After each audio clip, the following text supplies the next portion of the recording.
que otra. Yo desde luego creo, yo me daría, porque seguramente en 24 o 48 horas se puede saber en la mayoría de los casos, pero yo estoy hablando de todos los casos, y en todos los casos, si se hacen bien las cosas, en una semana se puede saber si lo que está pasando, lo que se está viendo, lo que está comentando las personas que han estado en contacto con esa persona desaparecida, si eso puede ser voluntario o no.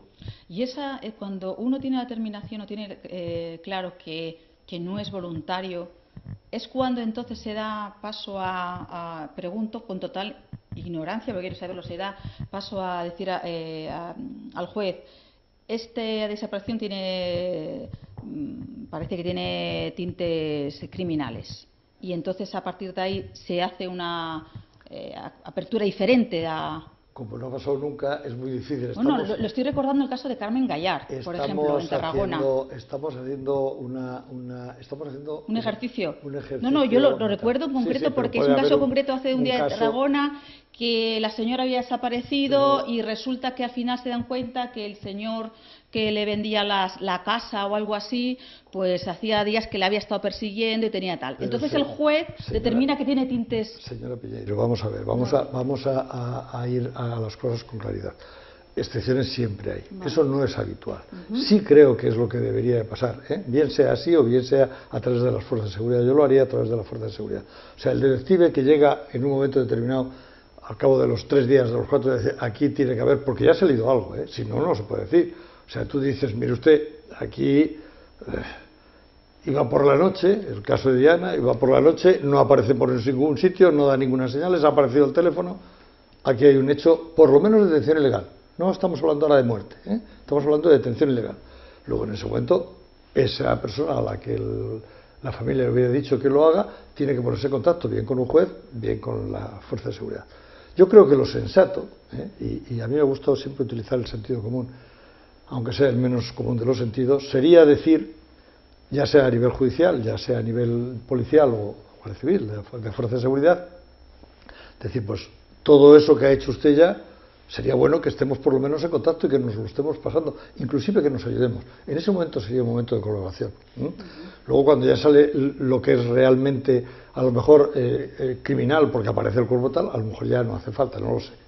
Pero sería un momento, yo creo que sí sería bueno de trabajar juntos. Y le voy a explicar el porqué. Cuando mi unidad tenía que salir fuera, le he dicho antes lo de Fernando Caldas, o lo de Aurora Maceo, y salíamos a otra región, a otra provincia, a otra comunidad autónoma, siempre les decía a mis funcionarios que hablaran con la plantilla del sitio y que se trabajara con la plantilla, porque nosotros éramos especialistas en investigación de homicidios, en desapariciones, en crimen organizado, en el tipo que fuera, pero no conocíamos ni la ciudad, ni la zona rural, ni conocíamos nada. Luego, Galicia es por ejemplo, es fundamental estar en contacto con las personas de allí, y hay que estar en contacto con el juez y con el fiscal, y si aparece un cuerpo, con el forense, hay que estar en contacto. Esto no es de una persona, estos son casos multidisciplinarios donde intervenimos todos. Yo soy partidario inclusive de hablar con medios de comunicación y decir, hasta aquí se puede saber, de aquí ya no podéis saber. Hombre, siempre ha habido una utilización también del medio de comunicación, y hay que decir que la colaboración es así. Porque, puede opinar lo que quiera. Vamos al tema manido del tema, por ejemplo, de Diana Quer. Tiene la cara A y la cara B. Efectivamente, porque por la cara A, que todo el mundo conoce, esta desaparición... al final hubo un momento en el que hasta había foco en la posible responsabilidad familiar. No me estoy refiriendo ni a eso. Pero es que ha habido cambios políticos, hay cambios. Me estoy refiriendo a que antes de que una persona pueda ser... Hay en casos que hay sospechosos de forma inmediata. Y lo que no puede ser es que condenemos a personas ya a nivel mediático antes de que un juez pueda decir si realmente esa persona es responsable o no. Me parece una absoluta aberración, no penal solo, sino social. Bueno, pero penal se puede poner una denuncia. Total. Bueno, yo le estoy diciendo, usted me está preguntando, yo le estoy preguntando. No, yo también tengo soluciones, digo, porque evidentemente llega un momento que es que no hay... Un tema no se puede estirar más, o sea, que no hay posibilidad de estirar un tema más. El problema debería ser que si está ya judicializado, si hay una cosa judicializada porque hay una cosa criminal y hay un secreto sumarial, yo la idea que tengo es que debería mantenerse a rajatabla y que aquel que se pase, sea un medio de comunicación o lo que sea, tuviera una multa suficientemente importante casi como para cerrar un periódico. Fíjese usted lo que le ha dicho. Creo que eso es fundamental. O sea, eso que les metan bajo la ley de unidad de la intimidad privada. La intimidad, la intimidad tiene que ser. Es que si no, aquí en este momento tenemos a mucha gente que a lo mejor luego van a salir absueltos y que les hemos condenado ya, sin más. A ver esa familia cómo resuelve ese tema. A ver ese hombre o esa mujer a la que se le ha acusado injustamente de algo, y si ha estado con fotografías y todo en los periódicos, ¿cómo va a seguir viendo? ¿Sabe usted cuánta gente, cuántas personas en este país tienen que cambiar hasta de ciudad porque no pueden seguir viviendo en la misma residencia? Pues no creo que sea por los medios de comunicación. Sí, claro, porque ha salido en los medios de comunicación. Mientras no salga, todo es que ni se conocen las cosas. Bueno, pero no es el tema de investigación que estamos hablando, es otro tema. Sí, es otro tema a debatir en el que yo le puedo dar mucha razón, efectivamente, pero también entiendo que los medios de comunicación no son utilizados en muchísimas ocasiones para otros fines y que también gracias a los medios de comunicación, en este caso de las desapariciones, pues se consiguen logros. Otra cosa es que tenga que ser a través de los medios de comunicación, de la fuerza que ejercen, ¿no? Porque yo tengo mis críticas ahora mismo con lo que es con cierto organismo que está aparecido y que como defensa del investigador privado no entiendo que no exista la figura del investigador privado. Sinceramente. El detective privado es un investigador privado. Pero que para no la ley española eso es así. Otra cosa es que no pueda entender que el investigador privado no le dejen investigar cosas criminales. Eso podría decírmelo usted y eso es un problema de ley. Yo puedo decirles que lo entiendo o que no lo entiendo, indistintamente. Bueno, por ley tenemos una relación de colaboración. Luego, igual que la sanidad pública y la sanidad privada hacen alianzas perfectamente, igual que la seguridad privada. Se hacen alianzas para cubrir un estadio, se necesita vigilantes de seguridad y en esos momentos se les considera agentes de seguridad. Pues de la misma manera, creo que hay muchísimas maneras de que en el caso concreto de las desapariciones, que no se sabe que son delitos, que de momento no se sabe que son delitos, creo realmente que sí tendría que haber una estructura, y es una opinión que quiero dejar claro, de investigadores privados, y ahora recalco, preparados. O sea, no cualquiera. Estoy absolutamente de acuerdo con usted en todos los artículos que he escrito y en todo lo que he dicho desde hace 5 o 6 años, no desde que me jubilé, antes de jubilarme ya lo decía. Es que no entiendo que tengamos que perder las fuerzas de seguridad en investigar cosas que no son delictivas. Es que no lo entiendo, no lo he entendido nunca. O sea que estoy absolutamente de acuerdo con usted. Por eso mis cursos fundamentalmente están dirigidos, los de desapariciones, a detectives privados. Hay una que le han preguntado además recientemente, siempre por un caso, que es el de Débora Fernández, que usted estuvo, ¿no? Desaparecida en el 2002, aparece en una cuneta en Lugo, totalmente lavado, limpio. Lugo, no, en Vigo, perdón. En Bayona. Era Vigo, ¿verdad? Correcto, ¿no? Era la provincia de Pontevedra. ¿Qué es lo que pasa en ese caso para que, la familia... Pues ahora, claro, dice, ha habido errores, yo quiero que investiguen otro cuerpo, no puede. O sea, ¿qué es lo que está sucediendo ahí para al final, para que a lo mejor casos que, como usted está viendo, en una semana se podrían haber resuelto, quedan como... No, ahí los errores, yo creo que ahí hay una mala interpretación. Efectivamente, hay errores no profesionales, hay errores por las circunstancias. Lo primero que tiene el caso de Débora es que el forense, cuando habla de muerte, no habla de muerte criminal exclusivamente. Dice que el motivo de la muerte puede ser una asfixia o una muerte súbita. Está claro que si hay una muerte súbita es una muerte natural, luego no hay nada de nada. Entonces, mientras no se pueda demostrar un hecho real de acción criminal, la investigación es muy relativa.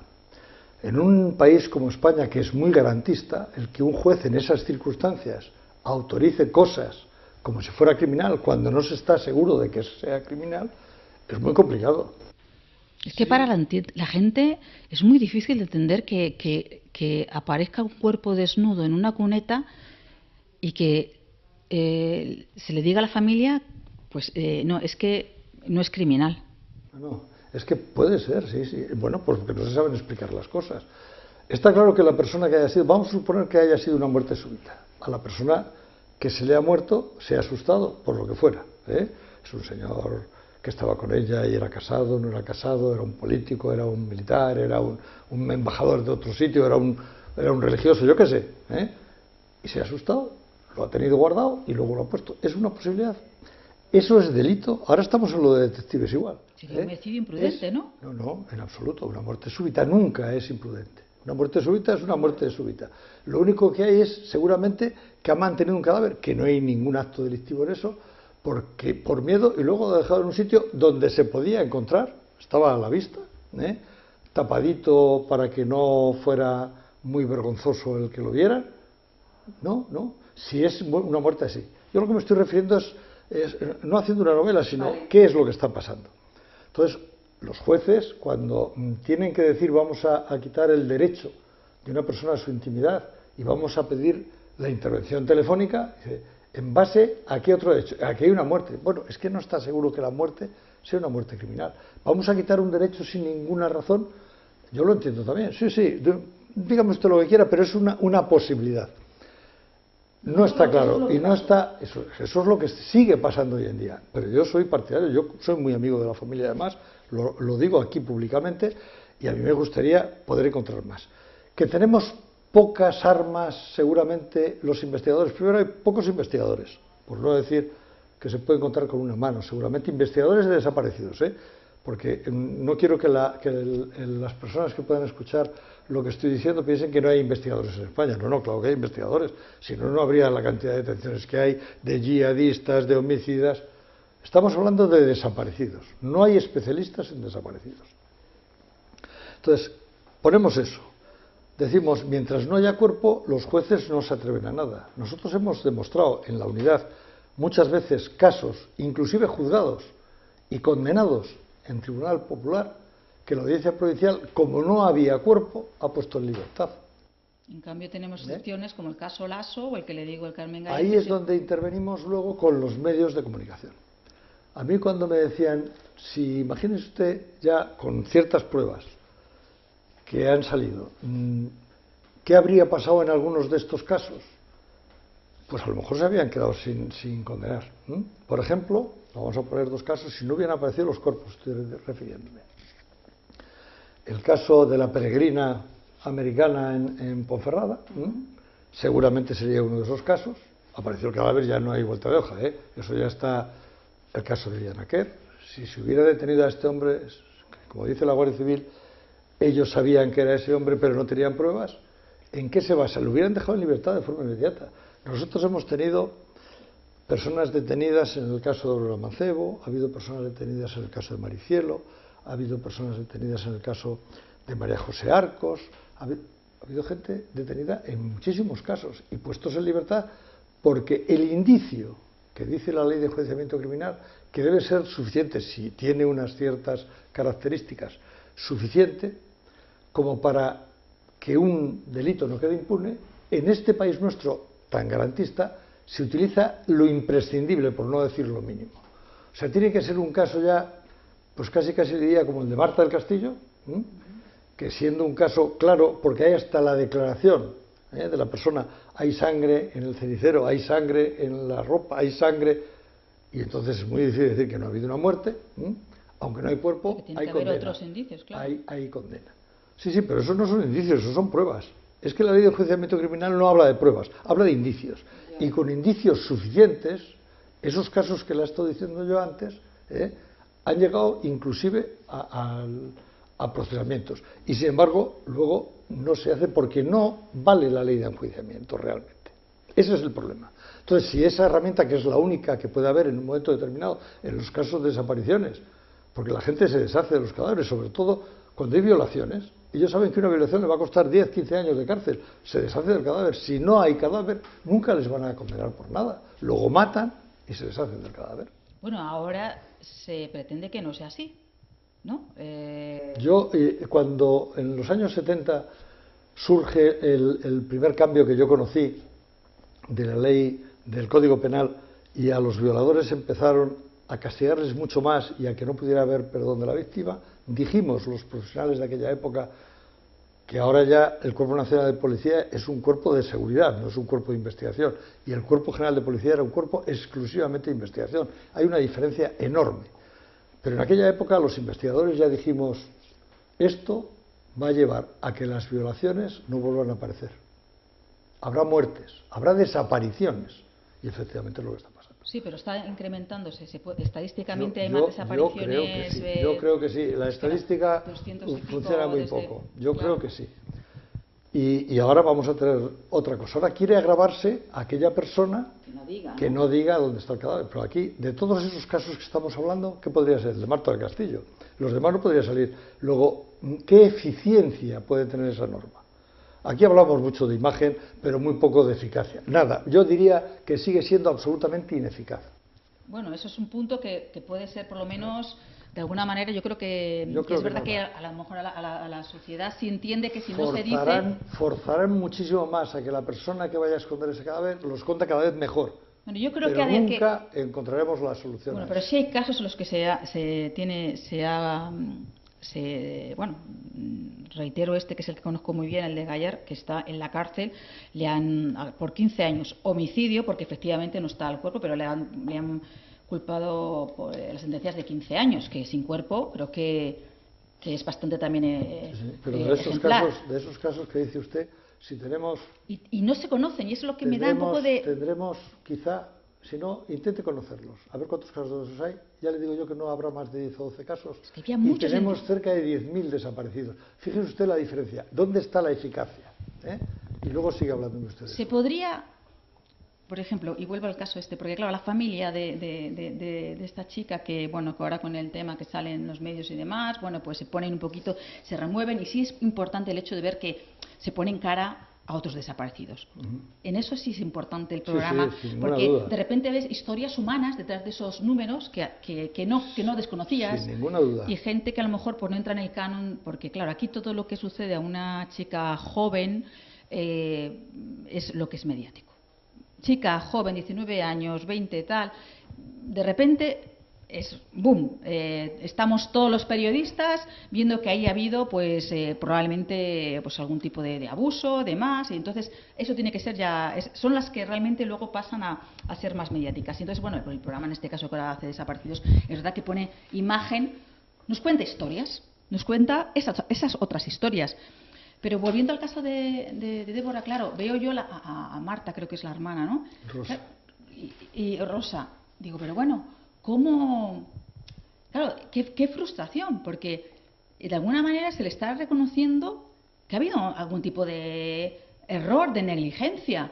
Yo soy detective y hago algo mal y me ponen una multa a la Unidad Central de Seguridad Privada. ¿No ve usted la negligencia? Bueno, se reconoce que ha habido errores de investigación. Al forense hay que decirle que no sabe lo suyo porque no es capaz de discernir si es una muerte natural o es una muerte criminal. Eso pues si no sabe, la familia... ¿Eso le llama a usted un error? No, yo creo que no. Desconocimiento, se tendría que ampliar. ¿Por qué? Si ya han ampliado, ¿pero qué es lo que no sabe? Si es una muerte natural, explíqueme usted qué es lo que hay que hacer. Yo estoy totalmente de acuerdo en que sí pueden seguir investigando, pero está usted cambiando en este momento las cosas. ¿Qué herramientas puede haber? A lo mejor hay que hacer unas entrevistas más, aunque sea delante del juez, inclusive más fuertes. El que el juez, que puede tener una preparación para hacer entrevistas, interrogatorios, que a nadie le gusta en este país. Hemos empezado porque no nos gusta España la palabra y no nos gusta tampoco la palabra interrogatorio. La palabra interrogatorio es intentar sacar la verdad a una persona. No hace falta ponerle colgado de ningún sitio ni nada. Es una charla. Y que luego van a Estrasburgo y nos multan. Bueno, iremos donde sea. Es una entrevista. ¿Que quieren que le llamemos entrevista? Se le puede llamar como quiera. Una entrevista. Pero tiene que servir. Y tiene que ser entrevistas en condiciones, con jueces, con abogados, con fiscales. Si es que da igual. Pero tiene que ser una entrevista. En el fondo la entrevista es una lucha de dos mentes. Un buen investigador debe de saber entrevistar, debe saber interrogar, no con mesa y con tribunal delante si hace falta, si es que no, pero para intentar sacar la verdad. Si nada de eso se puede hacer, porque en cuanto dices eso te estás acosando, estás torturando a la persona porque le estás entrevistando 3 horas y eso es una carga psicológica, pues entonces apaga y vámonos. Entonces efectivamente no se puede hacer nada. ¿Que se pueden hacer cosas todavía en el caso de Débora Fernández Cervera, sin ninguna duda. Yo también lo creo. Que yo estuve hasta el momento que dejé la unidad en el tema, lo sabe perfectamente la familia. Con esos datos, porque yo a la familia le he dicho que personalmente creo más en una muerte súbita que en una muerte criminal. Lo cual no quita para que una persona haya tenido que tener ese cadáver, le haya dado miedo y lo haya hecho muy mal. Y a mí también me gustaría saber quién fue y por qué. O sea, vamos a ver a la colocación del cuerpo. En la colocación del cuerpo es una obra de teatro. Una obra de teatro, para mí, clarísimo. Pero que sea una obra de teatro no quiere decir que sea un homicidio. Precisamente el preocuparse de tantas cosas a mí me hace creer o me hace pensar que no ha habido una muerte criminal. Por eso le digo que yo particularmente pienso que es más fácil que haya sido una muerte súbita. Pero en esas condiciones, dice, dejaron... No, el cuerpo tiene semen en vagina. Luego, en principio, el forense piensa que ha habido una relación consentida, no hay el más mínimo signo de violencia. Luego piensa consentido. Y los investigadores dimos muchas vueltas a aquello porque para nosotros no tenía sentido. ¿Y en la sangre de ella se hizo analítica de todo, de sustancias y todo? No había nada. Nada. Y en eso, y esa de las personas más o menos conocidas, que todas se dejaron coger ADN, todos, los que podían tener relación, porque lo que está claro es que tuvo que ser una persona muy cercana a ella. Muy cercana, muy cercana, muy cercana. Entonces, siendo así, a las personas que sabíamos que eran muy cercanas, se les pidió el ADN y todos nos lo dieron. Que es lo que más nos llamaba la atención a los investigadores. Porque la gente que pueda tener alguna duda, por si el acaso, porque a lo mejor hace 3 días estaba ahí, por si acaso, no quiere saber nada. No, todo el mundo. Luego, la sensación que tiene uno cuando pasa eso no es de nadie. Ellos saben que no puede ser de nadie cercano. Y yo no hacía más que preguntarle, y le estoy diciendo yo, no los investigadores de campo, el director de la investigación desde Madrid. Cada vez que iba a Vigo preguntaba a la forense. Pero ¿y eso no es posible? ¿Y eso no es posible que sea de otra manera? ¿No hay ninguna posibilidad de que lo hayan puesto posteriormente? No. Señor comisario, quíteselo usted de la cabeza. Bueno, pues me lo quitaba de la cabeza. Y un día hablando en Madrid con un ginecólogo y explicando el caso, porque a los investigadores nos gusta mucho hablar de estos casos, casi tanto como los periodistas. Lo que pasa es que sabemos lo que decimos. Y el hecho es que cuando estábamos viendo ese tema, al ginecólogo me dijo, ¿cómo? A ver, explícame eso otra vez. Digo, tiene en vagina, hay un semen, lógicamente de varón, pero tiene que ser de una relación y tiene que ser consentida porque no hay ningún signo vital, ni en las piernas, ni en los muslos, ni en la parte púbica, de que haya habido un forzamiento. ¿Qué me estás diciendo?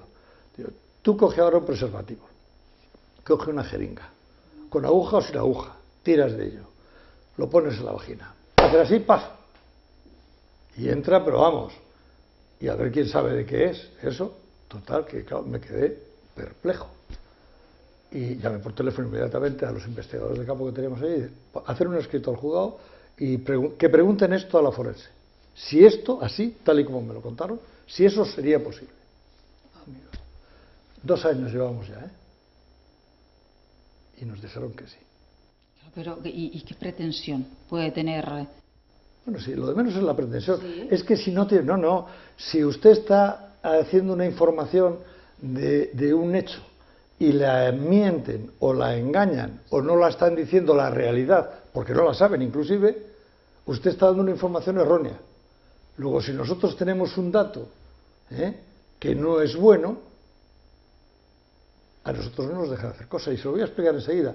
La juez, hasta ese momento, después de salir los datos de ADN, a toda aquella gente que estaba cercana no nos dejaron volver a hablar con ellos, porque no era posible que pudieran ser autores.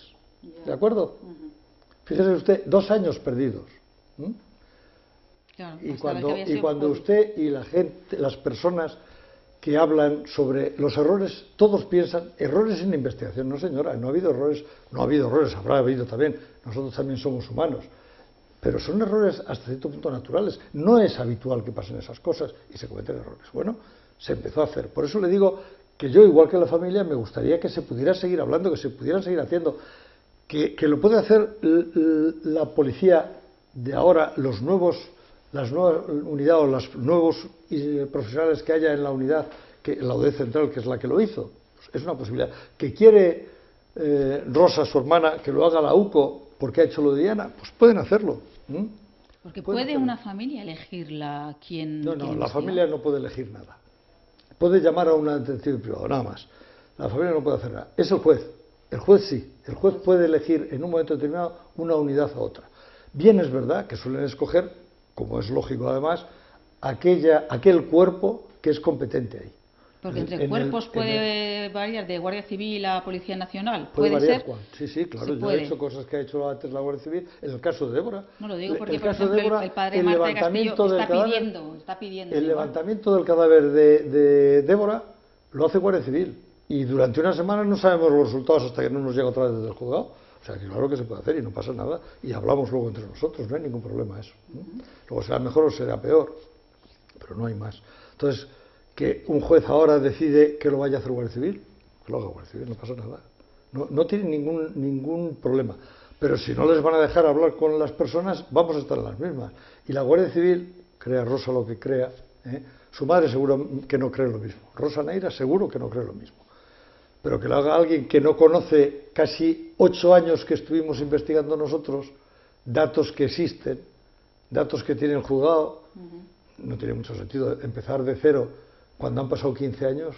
Si usted cree que eso es posible, que salga algo, pues bueno, se puede hacer, pero...